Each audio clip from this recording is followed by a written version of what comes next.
Welcome back to GeoWatch Weekly, the podcast that breaks down global tech supply chain trends you can't afford to miss. I'm Charlene Chen.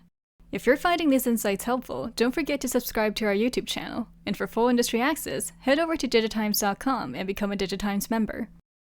The August 1st deadline is looming large, and the US has just announced new tariff rates for 14 countries, ranging from 25% to a staggering 40%.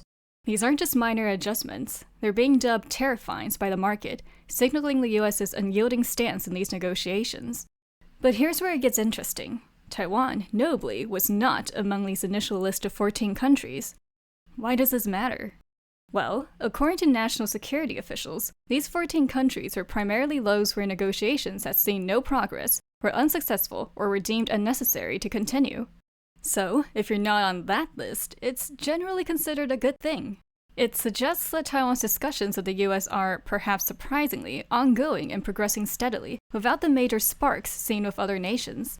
Officials even suggest the talks are taking longer precisely because they're proceeding more smoothly.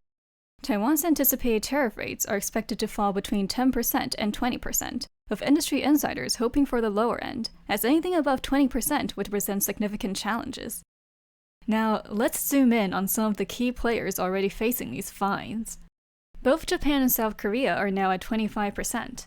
Despite their strong economic and strategic alliances with the US, their negotiations have repeatedly stalled, largely due to domestic, industrial, and political concerns.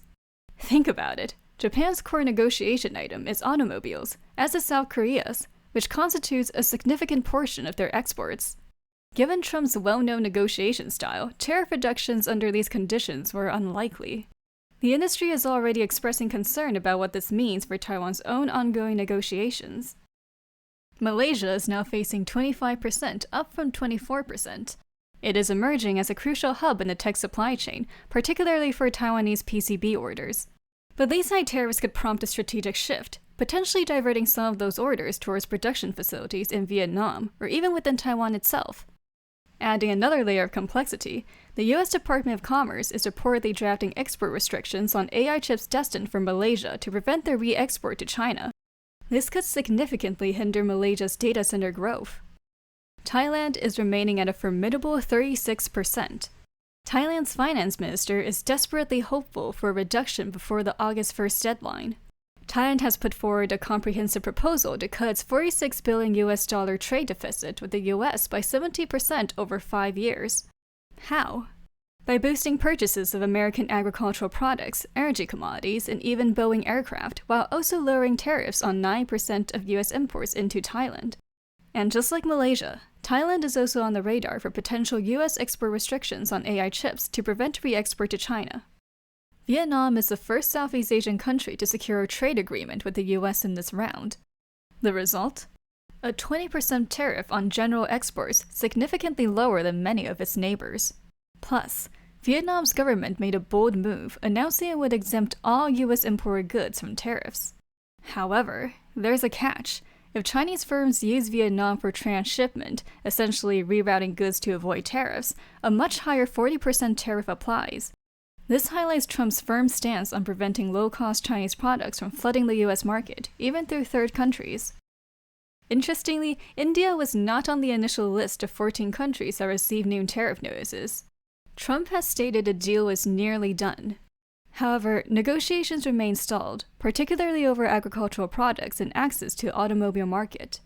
India's stance has hardened, prioritizing national interests and refusing to open its markets to US biotech crops, dairy, or automobiles.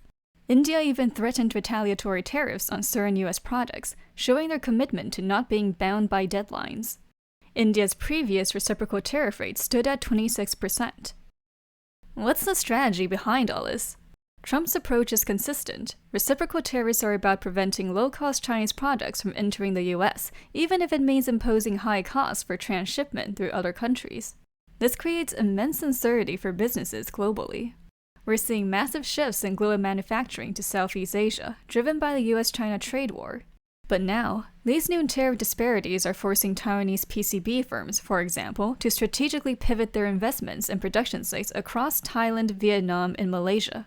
It's a complex game of chess, where companies must perform thorough cost analyses and maintain flexibility across their operations. The pressure on Southeast Asian countries is immense, not only from these tariffs, but also from accusations of origin washing and even semiconductor smuggling related to their close economic ties of China. These nations, often aiming to balance carefully between the US and China, are finding their space for maneuver rapidly disappearing. For export-dependent economies like Thailand, this means an urgent need for economic restructuring to bolster domestic industries and reduce reliance on exports. As the August 1st deadline approaches and beyond, the global trade landscape remains volatile and unpredictable. What began as a tariff measure is evolving into a complex web of economic and geopolitical pressures, forcing nations and industries to adapt or risk being left behind.